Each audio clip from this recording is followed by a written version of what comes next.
One of the things about working all the hours that God sends is that you don't have the greatest amount of free time. And so that when you do have some free time, the very last thing on your mind that you want to do is watch an old WCW show. I can pretty much guarantee that. That's how it's been for me recently, which is why, even though it's now May, I'm about to review a show that happened in April 1997. This show I've watched here and there. You know, just if I had like 10 minutes to kill, like, oh, what shall I do? I know, I'll watch, one of those WCW matches that I don't really want to watch. Of course, as you can tell by the title, this is 97th Heaven, and we're going to be talking about WCW Spring Stampede 1997 from April 1997. So, Buyrate for this one, a 0.58, and we'll get on with it. So, the opening contest, Rey Mysterio defeating Ultimo Dragon in a good match. The match starts off on the mat, which is refreshing. Rey gets on-looking camel clutch. Dragon comes back with kicks and a drop kick, then goes back to the mat with an armbar. A lot of ground-based wrestling in a cruiserweight match. Very, very refreshing to see. The crowd, on the other hand, I'm sat there going, oh, this is beautiful. The crowd are going, do the flippy stuff. They don't care in the slightest about anything that happens. I promise you that much. Dragon hits a lovely move as he powerbombs Rey, but holds onto Rey and drops him face first onto the top rope, which is very nice. Follows up with a sleeper, which is weak, all this nice stuff, and he puts a blooming sleeper hold on. He's like, running powerbomb, and it doesn't go for the pin, which is unusual. Tombstone gets 2 as Dragon pulls Rey up at 2. You're thinking to yourself, ooh, Dragon's healing is up something for you. To pull him up at 2 when he had the win on. He had the win off for Tombstone. Another sleeper is followed by stiff kicks, a front suplex, and a beautiful bridging Indian deathlock. Some may not like the ground stuff, but in a match it makes perfect sense. This is the thing, right? I've often won in cruiserweight matches, especially with WCW at the time. It's flip, flip, flip, flip, flip, flip, flip. But if someone was clever and used their mind, they work on the mat. Like so, Ultimo Dragon is a great high flyer, but then again, so's Rey Mysterio. So work on the ground, meaning so that you can't do the high flying stuff. And it seems like that little fact is just completely lost on the crowd in this one, who they just don't care. They really are just not interested one little bit. And now I've lost my place. Rey, Dragon with a third sleeper. Rey with run of his own, which is irritating. A kick puts Dragon on the outside. He teases a spot to the outside, then hits a somersault plancher while we cut to the back, where some guy, and I don't know who he is, talks shit that, well, it isn't relevant to the match in the slightest. Really bugs me that WCW do this. Cut to the back, talk about something else. No, I want to concentrate on the match in the ring. That's why I bought the show. The wrestling bit. Anyway, Rey gets 2 off a leg drop. Dragon drop kicks Rey off the top rope to the outside, then hits a slingshot crossbody. Inside, Rey gets a lion salt, but gets drop kicked in midair. Then Dragon hits one of the greatest moves that there is in wrestling, isn't it? Oh yes, you know which one I'm talking about. It's the big swing. The big swing, a move that in an industry and a business where you're trying to fool the people, and you're trying to make the people suspend their disbelief. That's what I'm looking for. A big swing where you pick them up by legs and swing round so they get dizzy and you get dizzy. What is the fucking point in that? Never understood that at all. Rana gets 2 for Rey, after an insecurity by Dragon and a Rana off the top. They lead to a pinning sequence, leads to Rey Mysterio getting the win. Ladies and gentlemen, there's a 3.5 star match, a good little opener. The problem with us is this one is the crowd. They really didn't give a shit in the slightest. Really didn't care. Backstage, Scott Steiner tries to charge down the NWO, but he gets arrested. That's lovely, isn't it? Next, Akira, I hope I'm saying this right, Akira Hokuto defeats Madusa in a crap match for the Women's Championship. I didn't know WCW had a Women's Championship. Did you? No, I'm sure you didn't. Only thing of note in this match, right, is that Madusa, who of course was some woman in the WWF, whose name is Alundra Blaze. Hey, she hits that German suplex as she does. 1, 2, and the bell rings. Like, right, that wasn't meant to happen, was it? And of course, Luna attacks Madusa and enabling Hokuto to get the win. And that seriously are the highlights of that one. Utter crap. And it's a dud, yay. First of many tonight. Prince Ikea defeated Steven Regal. I wrote William. Steven Regal in a crap match to retain, the World Tag Team. No, it's shut up, Mark. Fuck. You see, I just don't have the time. I'm so blooming tired. I'm trying to do everything at once. Right, there we go. Prince Ikea defeats Steven Regal in a crap match to retain the World TV Championships. Or just a TV title. Why am I saying world? That doesn't make any sense. Regal gets a big reaction of the two. The one watching this one, right, while I'm making the entrance, just going, how is Ikea still, after all this time, the TV champion? He's so won. What can we tell you about this one? Headlocks. Tons of them. Just headlock after headlock after headlock.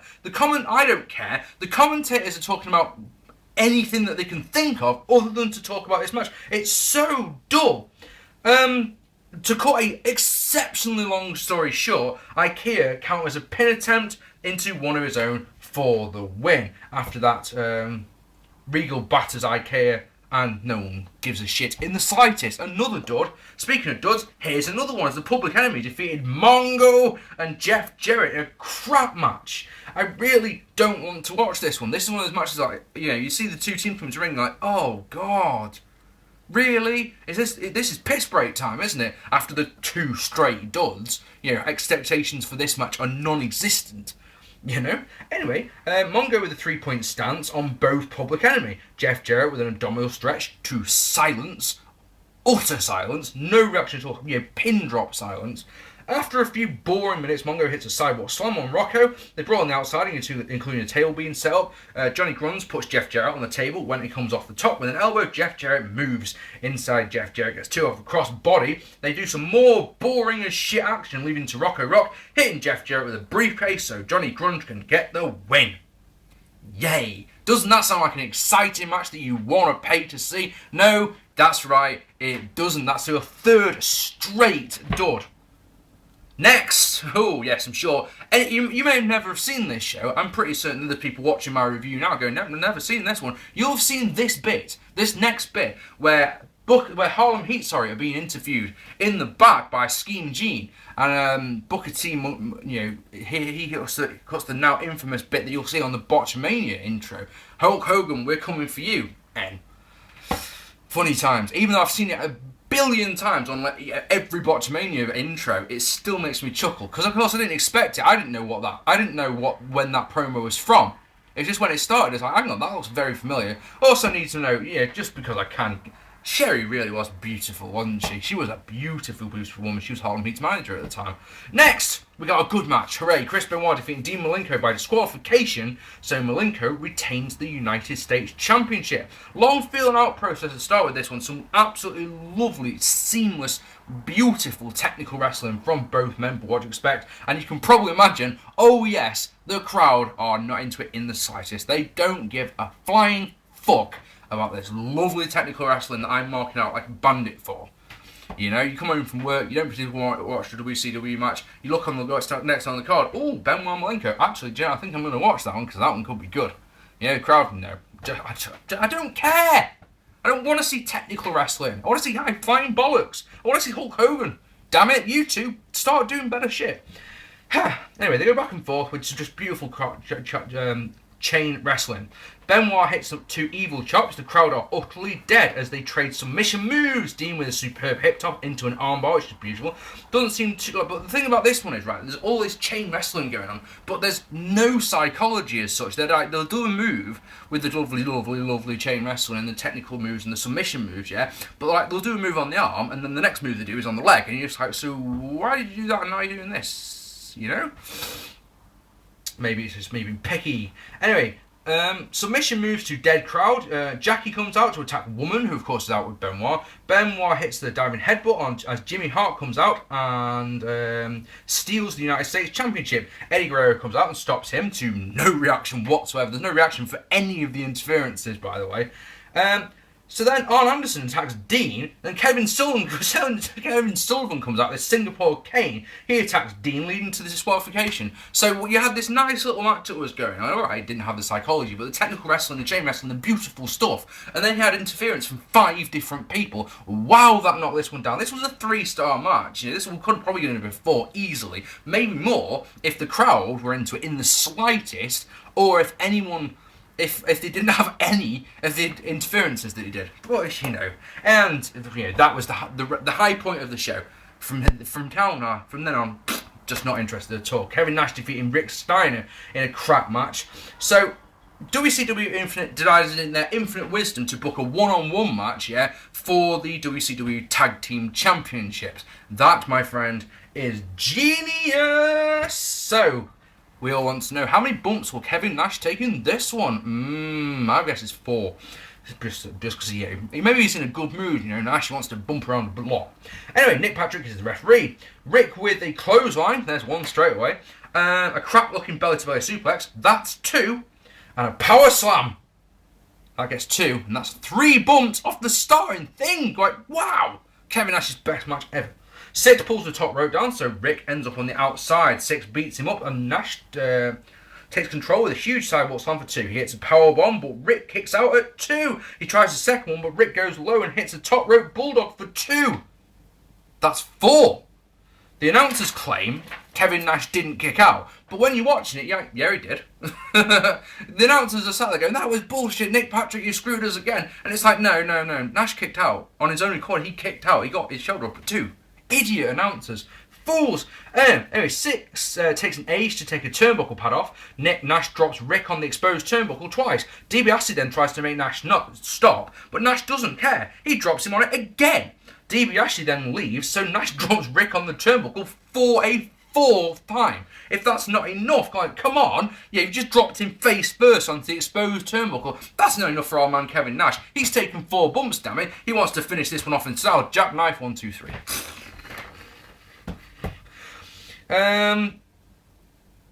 Patrick hesitates before he makes the pin. Just need to point that out. Match was utter shit. Nash took 4 bumps, so I was actually right. Hey, come on, get in there. Yeah, this match was awful. I mean, I'm going to give it a half star because I'm a very, very nice kind of guy. But if people gave it a dud, it wouldn't surprise me in the slightest. It really wouldn't. Because it was just a glorified squash. There was one little bit at the start where Rick Steiner got a bit of offense in. Nothing else. You know? Next, speaking of crap, Lex Luger defeated the Giant, Booker T, and Stevie Ray in a crap 4-corner match to become the #1 contendership to be contender for the World Heavyweight Championship. Now, TNA pulled off a stunt like this recently. Well, it wasn't recently. It could have been maybe 2 years ago. When was it? It was 3D versus Kurt Angle and someone. Oh, God, I really can't remember. I don't watch TNA. Anyway, yeah, winner of this one is the #1 contender. But you've got 2 tag teams in there. Harlem Heat versus Giant and Luger. I don't know why. Anyway, after a few minutes of boring action, which is basically a bog standard tag match. That's what it is. It's, Harlem Heat are tagging each other, Luger and Giant are tagging each other. Harlem Heat start arguing, Luger gets tagged in against the Giant, then the 2 faces, Luger and Giant, tag in Harlem Heat, and you're like, oh yes, right, this one's going to start coming alive. Harlem Heat are going to start fighting, and they fight a bit. The high point of which is Booker T. He gets a headlock on Stevie Ray, big, hardcore action, really, yes, this isn't getting my money's worth for this one. Anyway, Luger is tagged in, and he's seriously over. One of the things that really strikes you about this match is, my God, Luger's really over. The crowd are chanting his name. Every time he does anything, they go ballistic. If this crowd had been more into the Chris Benoit versus Steve Malenko match and the opener, my God, this whole pay-per-view could have been different. But they're not. They're just, it's like all their love is reserved for Lex Luger, which is just bizarre. Anyway, we return to a standard tag match. I tell you what happens, but there's nothing of note. Basically, Luger plays Face in Peril for ages, just for an absolute age. He finally hot tags Giant in. Giant choke slams, he doesn't. It's a power slam on Stevie Ray. He goes to choke slam Stevie Ray, but then he changes his mind, tags in Luger. Luger gets the rack on, and Stevie Ray gives up. Luger's your winner. Crap. Absolute crap. It's not only was it really, really, really dull, but It was so long. It was like 20 minutes. Well, sorry, it might have been like just 5, but it felt like 20 minutes. It just felt like it would just never, ever, ever end. And it just doesn't make any sense. I don't know when Luger got his title shot, but he was the #1 contender. And in the main event, DDP defeated Randy Savage in a crap match. Major League stalling by Savage to start. They brawl on the outside, and then they go back inside. As DDP, oh man, I don't know what he's trying to do. Right, it looks like he's trying to do an atomic drop, but he picks up Savage, so he's reeked up, and then falls backwards. And you're just like, wow, what was that actually meant to be? Because I can't actually make out what it was from what you just did. The brawl on the outside, again, eventually up to the entrance ramp where they trade hits with a garbage can. Back to ringside, Savage hides behind Kimberly, which is not interesting. Liz nails Paige from behind. Axe handle off the top by Savage, who then tosses Paige into the ring steps. Savage taunts Kimberly and grabs a chair, uses it, and then for some reason he boots up, what's it called? Penza, the ring announcer. I don't know why, he just really starts laying into him. Very, very weird. He gets into the ring, Savage does, walks into I'd call it a Van Daminator, if anything. He's got this chair, and basically DDP punches it into his face. So it's not, when Van Dam kicks the chair into his face, he punches it into his face. Is that Van Daminator, or is that just punching a chair? I don't know, I don't care. A clothesline gets 2 for Savage, as does a pair of body slams. He hits a 3rd body slam, then goes up and beats up Penza again, which is really strange. He grabs the ring bell, Kimberly stops him, but he goes up top and tries to go for the elbow. Diamond cut, is countered. Diamond cut is counted as Savage goes low, so Savage gets a 2 count off the low blow. And then for just reasons that I can't fathom, other than that he's trying to be the most evil bastard ever, right? He hits a pile driver on the referee, Mark Curtis, and it looks brilliant. Props to Curtis, R.I.P. by the way, for taking that bump. But then, in one of those moves that just defies logic, Savage goes up top and hits the big elbow, right? And goes for a bloody cover. You sat there just shouting at your TV screen. Maybe it's a good thing that I'm being lured in by the fucking match, but it's like, you beat up the ref! What are you doing going for a bloody cover? It's so moronic, it's unreal. Nick Patrick comes out and DDP hits the diamond cutter out of nowhere, and Patrick hesitates for a moment and then counts the 1, 2, 3. DDP wins. Nash comes out and he's pissed off. The NWO come out and they're pissed off. So Nash is so pissed off, he hits the jackknife powerbomb on Nick Patrick. Way! That'd be good if it was it almost turns Nash babyface in one moment, sort of thing. If it wasn't a heel doing it, of course, it'd be brilliant. Savage goes after Kimberly, but Bischoff stops him, so Savage nails Bischoff, and the last thing we see on the screen is the crowd, and they're chanting one thing only. Can you guess what it is? Can you guess? That's right, we want Sting at deafening volume. Sting, he ain't there. He ain't going to come and clean out for the NWO. Nothing. This show was, opener, good, but no crowd. Benoit versus Malenko, good, no crowd. The rest, avoidable shit. Avoidable garbage, utter bollocks. I'm giving this 2 out of 10, and that's because I'm an exceptionally nice guy. It probably deserves more than 1 out of 10 because it had the 2 good matches. Rest were bollocks. I apologise again that this one was late. I'm going to try and catch up now if I can. If I get a bit more time, which on the horizon there isn't really that much. Anyway, I've been Mark P. If you haven't already, hit that subscribe button. Love to know what you thought of this show down here, and I will see you all very soon. Take it easy, guys.